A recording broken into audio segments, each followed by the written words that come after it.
Hello everyone, welcome to our blouse design.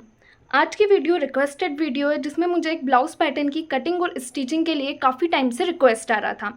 यह pattern की cutting और स्टिचिंग मैंने पहले एक्सप्लेन इसलिए नहीं की क्योंकि मेरे पास अभी इस पैटर्न का कोई भी कस्टमर नहीं था। तो जैसे ही मेरे पास ये पैटर्न आया, सबसे पहले मैंने इसका वीडियो बनाया। तो पैटर्न मैं आप लोगों को भी क्लियर कर देती हूँ। मुझे ये पैटर्न भेजा गया था कि इस पैटर्न की कटिंग और स्टिचिंग कैसे करनी है।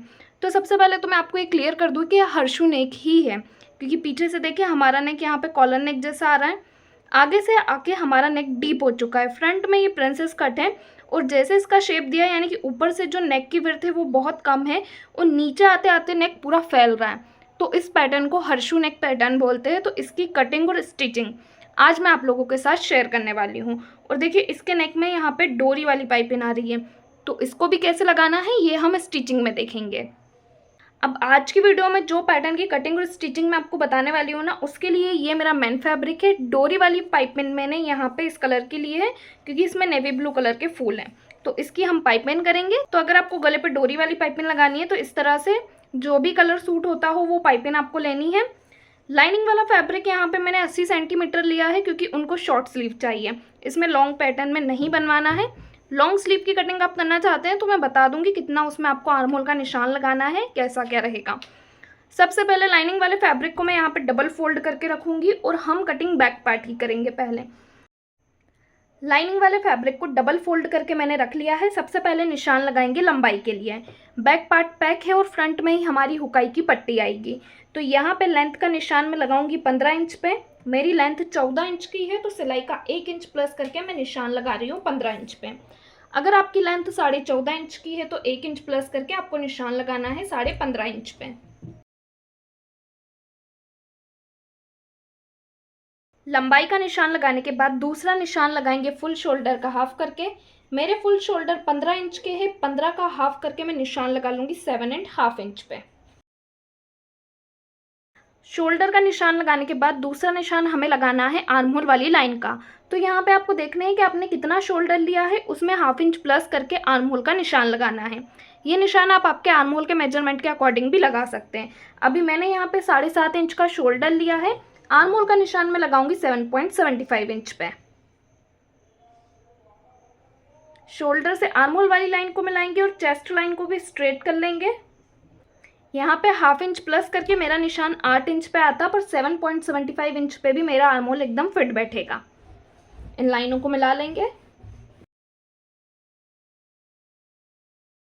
अब हम निशान लगा लेंगे चेस्ट के लिए। तो चेस्ट में आपको 2 इंच बढ़ा के लेना है क्योंकि पीछे का गला हमारा पैक रहेगा, तो ब्लाउज बॉडी पे जाने के बाद फंसे ना, इसलिए जो भी हमारे चेस्ट का साइज होता है बॉट नेक, हाई नेक या पैक नेक ब्लाउज में, हम उसमें 2 इंच बढ़ा के निशान लगाते हैं। अभी ये जो 38 है वो मेरा फुल बस्ट है और 36.5 इंच मेरा अपर बस्ट है। तो जब भी हम ब्लाउज की कटिंग करते हैं हमें फुल बस्ट ही यूज़ करना होता है। अपर बस्ट का यूज़ हम कब करेंगे, जब हम ब्लाउज में फिटिंग डालेंगे। तो अभी 38 मेरा फुल बस्ट है तो इसी का मैं यूज़ करूँगी। तो 38 में हम 2 इंच बढ़ा लेंगे। कितना हो गया 40।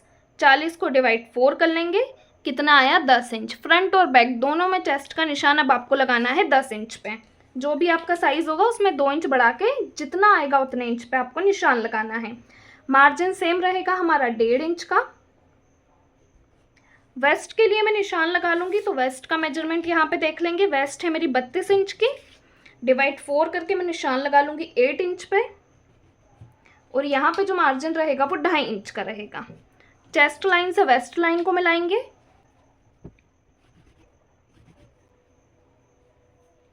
वेस्ट में 1 इंच मार्जिन यहाँ पे हमने ज़्यादा क्यों लिया है, क्योंकि यहाँ पे हमें डॉट पॉइंट का निशान लगाना है।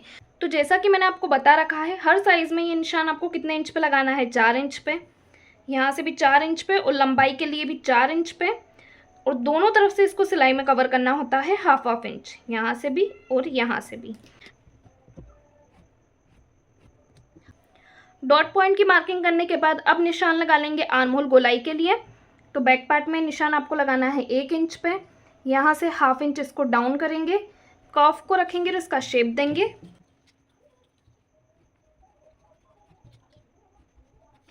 आर्म होल की गोलाई के बाद अब हम निशान लगाते हैं नेक के लिए।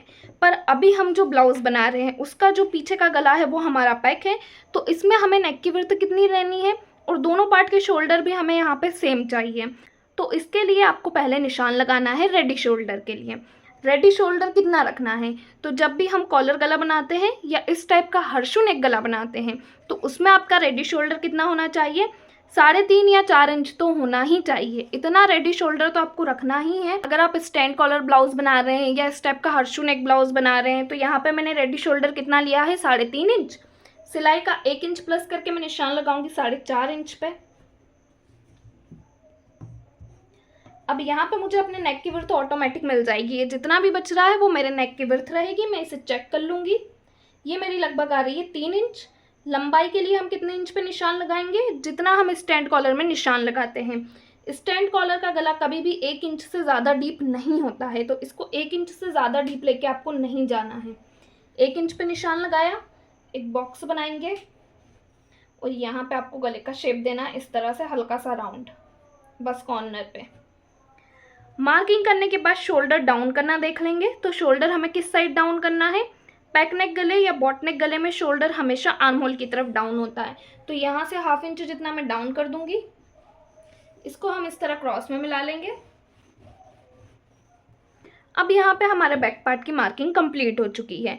क्लियर हुआ किस तरह से आप इसमें नेक की विड्थ निकाल सकते हैं। अब फ्रंट पार्ट में शोल्डर आर्म होल कैसे निकालना है वो हम फ्रंट पार्ट की मार्किंग में देखेंगे। बैक को कट कर लेंगे।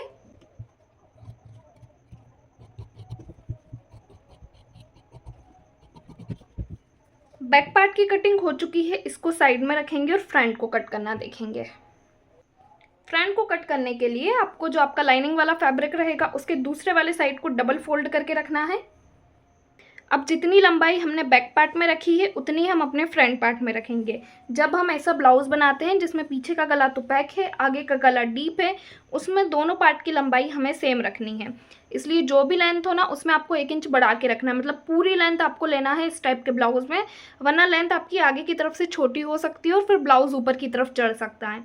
तो अभी लेंथ मैंने बैक पार्ट में 15 रखी है, तो फ्रंट में भी मैं निशान लगा लूँगी 15 इंच पे। फ्रंट ओपन है तो हुकाई पट्टी के लिए मार्जिन भी निकाल लेंगे हम।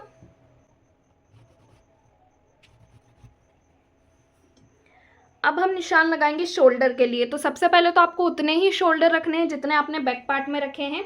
बैक पार्ट में शोल्डर का हाफ करके मैंने कितने इंच पे निशान लगाया था, 7.5 इंच पे। तो यहाँ पे मैं निशान लगा लूँगी 7.5 इंच पे। अब परफेक्ट शोल्डर निकालने के लिए हमें इसमें से माइनस करना होगा। तो कितना हम माइनस करेंगे, तो यहाँ से आपको 1.5 से लेके 1.75 इंच तक माइनस करना है। मैं यहाँ से 1.5 इंच माइनस करूँगी। अब हम निशान लगाएंगे आर्म होल के लिए। तो डीप नेक ब्लाउज में हमेशा आर्म होल का फॉर्मूला क्या होता है, चेस्ट डिवाइड 6। चेस्ट का साइज मेरा कितना है, 38 है, तो 38 को मैं डिवाइड 6 करूँगी। कितना आया मेरा, 6.3 इंच। तो मैं कितने इंच पे निशान लगा लूँगी, 6.3 इंच पे। अब यहाँ पे चेक कर लेंगे हमारे परफेक्ट शोल्डर कितने आए हैं। ये मेरे 5.75 इंच के आए हैं, तो यहाँ से भी मैं निशान लगा लूँगी 5.75 इंच पे। शोल्डर से आर्म होल वाली लाइन को मिलाएंगे और चेस्ट लाइन को भी स्ट्रेट कर लेंगे। निशान लगा लेंगे चेस्ट के लिए, तो वही लूजिंग ऐड करते हुए हमने बैक पार्ट में 10 इंच पे निशान लगाया था। फ्रंट पार्ट में भी आपको चेस्ट का निशान बढ़ा के लगाना है, यानी कि 10 इंच पे। 1.5 इंच का सिलाई मार्जिन रहेगा। आर्म होल गोलाई के लिए फ्रंट पार्ट में निशान लगाएंगे 0.75 इंच पे। शोल्डर से आर्म होल वाली लाइन का निकालेंगे एक सेंटर। सेंटर से जैसे हम 0.25 इंच अंदर आते हैं ना, उसी तरह से अंदर आते हुए आपको आर्म होल की गोलाई देनी है।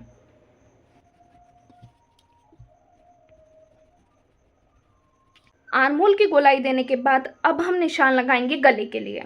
तो फ्रंट पार्ट में गले की विड्थ कैसे निकालनी है, जैसे हमने बैक पार्ट में निकाली है। बैक पार्ट में हमने पहले निशान लगा लिया था रेडी शोल्डर के लिए, इसी तरह से आपको फ्रंट में भी निशान लगाना है रेडी शोल्डर का। कितना है मेरा रेडी शोल्डर, 3.5 इंच। सिलाई का 1 इंच प्लस करके मैं निशान लगा लूँगी 4.5 इंच पे।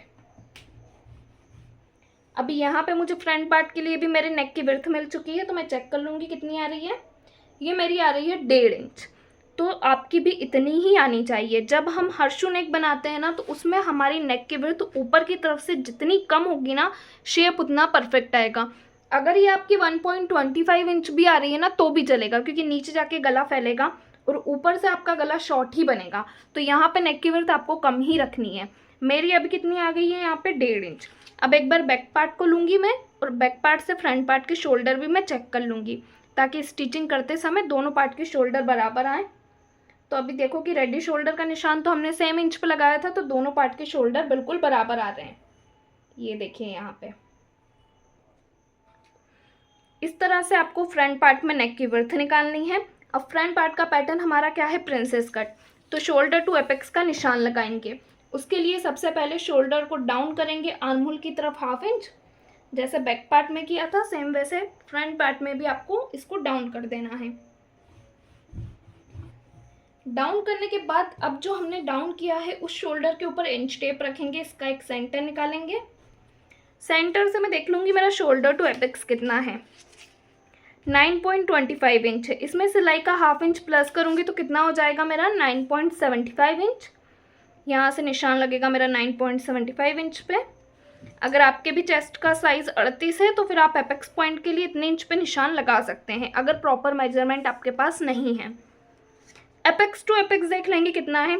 एपेक्स टू एपेक्स है मेरा 7। सबसे पहले इसका हाफ करेंगे, कितना आएगा मेरा 3.5 इंच, और सिलाई का प्लस कर देना है 0.25 इंच। 3.5 इंच में मैं सिलाई का 0.25 इंच प्लस करूँगी तो मेरा आएगा 3.75 इंच। यहाँ से मैं निशान लगाऊंगी 3.75 इंच पे। अब जितना निशान हमने ऊपर की तरफ से लगाया है उसमें से 1/2 इंच माइनस करके नीचे की तरफ से हमें निशान लगाना होता है। तो ये निशान मेरा लगेगा 3.25 इंच पे। अब दोनों डॉट की लाइनों को हम मिला लेंगे। मिलाने के बाद जो नीचे वाला डॉट पॉइंट है ना, उसको सिलाई में कवर करना है पूरा 2 इंच। चेस्ट का साइज़ 36 है तो भी 2 इंच, लेकिन अगर चेस्ट का साइज़ 34 या 32 है ना तो फिर आपको इसको 1.5 इंच तक कवर करना है। चेस्ट साइज़ के अकॉर्डिंग इस डॉट पॉइंट को सिलाई में कवर करना होता है। 38 है इसलिए मैंने यहाँ पे पूरा 2 इंच लिया है। अब डॉट पॉइंट की मार्किंग करने के बाद ही हमें वेस्ट के लिए निशान लगाना होता है, क्योंकि ये हमारा स्टिचिंग में जाता है। तो देखिए इस तरह से मैं इसको फोल्ड कर लूँगी जहाँ तक ये मेरा स्टिचिंग में जाएगा। वेस्ट है मेरी 8 इंच की, तो यहाँ से मैं निशान लगाऊंगी 8 इंच पे, और 1.5 इंच का सिलाई मार्जिन रहेगा। चेस्ट लाइन से वेस्ट लाइन को मिला लेंगे। मिलाने के बाद अब नीचे की तरफ से डॉट पॉइंट की मार्किंग हुई, ऊपर आर्म होल की तरफ से मार्किंग करेंगे। तो ये जो मेरी चेस्ट लाइन जा रही है यहाँ से मैं इंच टेप को रखूँगी। और नॉर्मली हम कितने इंच पे निशान लगाते हैं प्रिंसेस कट में, 1.5 इंच पे। लेकिन अगर चेस्ट का साइज़ 38 या 38 से ज़्यादा जाता है तो फिर ये निशान आपको लगाना है 1.75 इंच पे। जहाँ भी 1.75 इंच पे निशान लगाया होगा उस पॉइंट को मिलाना है एपेक्स पॉइंट से। मिलाने के बाद ऊपर वाला डॉट पॉइंट हमारा सिलाई में कवर होगा 1.25 इंच। कर्व को रखेंगे और प्रिंसेस कट की तरह ऊपर का जो हमारा डॉट पॉइंट है उसका गोलाई में हम शेप देंगे।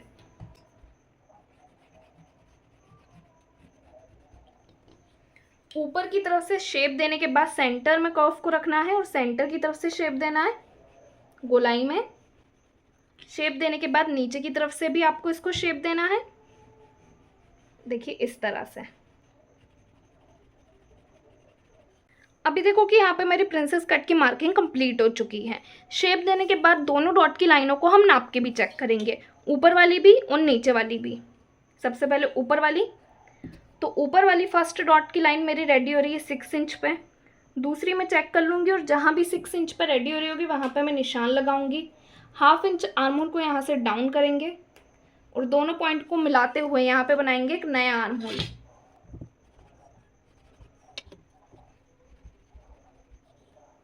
अब इसी तरह नीचे वाली दोनों लाइनों को नापना है। फर्स्ट रेडी हो रही है 5.25 इंच पे, दूसरी मैं चेक कर लूँगी, जहाँ भी 5.25 इंच पे रेडी हो रही होगी वहाँ पे मैं निशान लगा दूँगी। अब इसको हमें यहाँ मिलाना है बैक में, तो वो किस तरह से मिलाना है, तो 1-1 इंच लंबाई आपको माइनस करनी है। कहाँ से माइनस होगी, 1 इंच हमारी आगे की तरफ से, 1 इंच पीछे की तरफ से। तो सबसे पहले मैं आगे की तरफ से माइनस करूँगी। माइनस करने के बाद इसको क्रॉस में मिलाएंगे फर्स्ट वाली डॉट की लाइन से।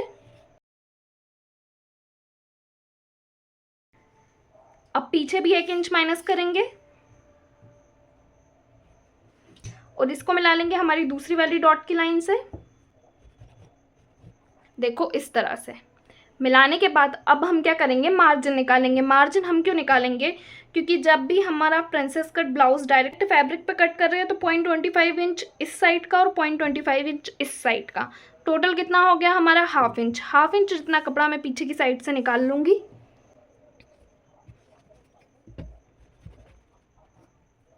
ये हाफ इंच आपको बढ़ाना ही है वरना आपका फ्रंट का पार्ट छोटा हो सकता है। तो देखिए प्रिंसेस कट की ड्राफ्टिंग यहाँ पे हमारी कंप्लीट हो चुकी है। अब हम नेक का शेप कैसे देना है वो भी मैं आपको क्लियर कर देती हूँ। तो अभी जो मुझे रिक्वेस्टेड ब्लाउज मिला है उस ब्लाउज का गला थोड़ा सा डीप है। अगर आप ज़्यादा डीप पहनना पसंद नहीं करते हैं तो फिर 6.5 इंच का गला एकदम इसमें फिट बैठेगा। और ये गला डीप है तो मैं यहाँ से 7 इंच पे निशान लगाऊंगी। गले का शेप देने के लिए आपको सबसे पहले आगे से नेक की विड्थ चेक करनी है, कितनी आ रही है मेरी 1.5 इंच। जितनी भी आपकी नेक की विड्थ आई होगी ना उसमें आपको 2 इंच प्लस कर लेना है। अभी मेरी कितनी आई है 1.5, तो 1.5 में मैं 2 इंच प्लस कर लूँगी। कितना हो गया 3.5 इंच। तो जो मैंने 7 इंच पे निशान लगाया है वहाँ से मैं निशान लगाऊंगी 3.5 इंच पे। ये जो गले की लंबाई का निशान लगाया था मैंने वहाँ से 3.5 इंच पे निशान लगा लिया। अब बॉक्स बनाना है तो बॉक्स कैसे बनाएंगे, सबसे पहले इस लाइन को स्ट्रेट करेंगे, लंबाई वाली लाइन को। उसके बाद ये जो हमारे गले की विड्थ है 1.5 इंच वाली, इसको क्रॉस में मिला लेंगे। ये शेप आपका परफेक्ट आ गया ना तो फिर गले की फिटिंग एकदम अच्छी बैठेगी। ऐसे क्रॉस में मिलाना है। यहाँ से तो आपको गले को ज़्यादा फैलाना ही नहीं है। अब ये जो हमारा कॉर्नर बना है यहीं पे हमारे गले का शेप आएगा, तो बिल्कुल कॉर्नर पे आपको कर्व को रखना है और इस तरह से राउंड कर देना है इस कॉर्नर को। अभी देखो कि गले का शेप एकदम परफेक्ट आएगा। ये जो कॉर्नर था ना यहाँ पे हमारा राउंड आ चुका है। अब फ्रंट को भी हम कट कर लेंगे।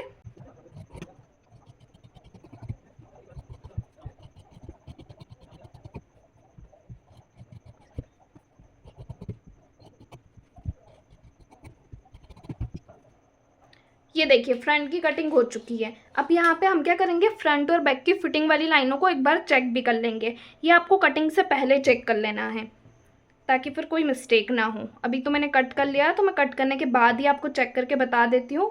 आर्म होल की जगह पे आर्म होल जमाया है मैंने, ये देखो इस तरह से। अब फ्रंट का पार्ट मुझे लग रहा है थोड़ा सा बड़ा है तो मैं उसको छाट दूंगी, यहाँ पे बैक के बराबर कर लूँगी। अभी दोनों लाइनें मेरी एकदम बराबर आ रही हैं यहाँ पे। तो फ्रंट और बैक की कटिंग हो चुकी है। अब हम स्लीव को निकालना देख लेंगे।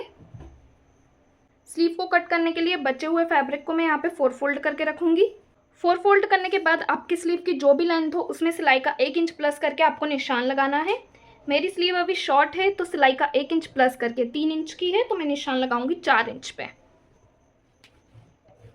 दूसरा निशान हम लगाएंगे आर्महोल वाली लाइन का। तो आर्महोल वाली लाइन का निशान मैं लगाऊंगी यहाँ से 2.25 इंच पे। अगर आप 9 इंच या 9 इंच से ज़्यादा की स्लीव ले रहे हैं तो फिर आपको ये निशान लगाना है आर्महोल वाली लाइन का 4 इंच पे। आर्महोल को नापेंगे तो उसके लिए आपको बैक पार्ट लेना है। बैक पार्ट में से यहाँ से हाफ इंच जितना शोल्डर और माइनस होगा हमारा, जो कि स्टिचिंग में जाएगा। इसको छोड़ते हुए इस गोलाई को नाप लेंगे कितनी आ रही है। यहाँ पे मैं इंच टेप को रखूंगी। कितनी आई मेरी 8.75 इंच। डायरेक्ट 8.75 इंच पे निशान नहीं लगाना है। जो भी गोलाई आई होगी उसमें से आपको माइनस करना है 0.75 इंच, अगर आप लॉन्ग स्लीव बना रहे हैं तो। और शॉर्ट स्लीव बना रहे हैं तो जो भी गोलाई आई होगी उसमें से आपका माइनस होगा हाफ इंच। मैं हाफ इंच माइनस करके कितने इंच पे निशान लगाऊंगी, 8.25 इंच पे। 1.5 इंच का सिलाई मार्जिन। फ्रंट गोलाई कितनी है यहाँ पे मेरी 7.25 इंच की। 1.5 इंच का सिलाई मार्जिन। दोनों पॉइंट को मिला लेंगे। आर्महोल वाली लाइन को क्रॉस में मिलाएंगे लेंथ वाली लाइन से और इस लाइन के निकालेंगे टोटल 2 सेंटर।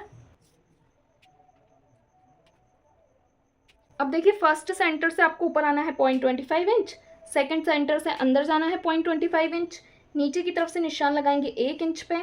और ये जो मार्जिन वाली लाइन है ना, इससे एक लाइन जितना अंदर की तरफ जाते हुए स्लीव की गोलाई देंगे।